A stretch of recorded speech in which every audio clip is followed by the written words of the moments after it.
Hero to some, hated by others. It's called doing your job. Well, I'm pissed the soda tax failed. Lindsay was behind that. Who needs the new taxes? New taxes already go to soda, a $4 billion subsidy for the corn syrup industry. Every year, that's why soda's so cheap. A tax on sugar water would help pay for the cost of diabetes and heart disease. Okay, sugar water isn't the only cause for obesity. At least Lindsay was helping the little guy. The little guy brought to you by Cola Now, refreshing. Come on, money put to good use is good.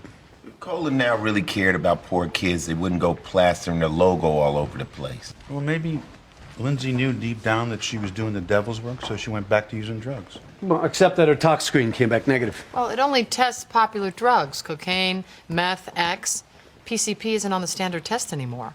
I mean, people are jumping off bridges thinking they can fly. Okay, so maybe she thought she could breathe underwater. We prove it was an accident.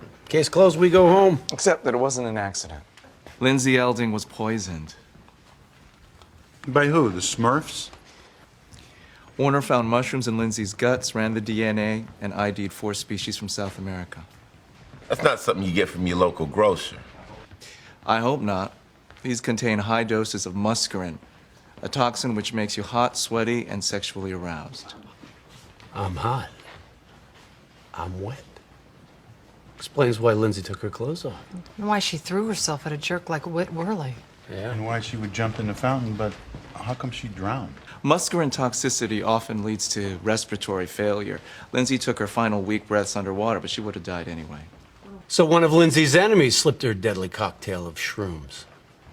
But when? They were in her jejunum. Dial back the digestive clock, and that puts you right around dinner time.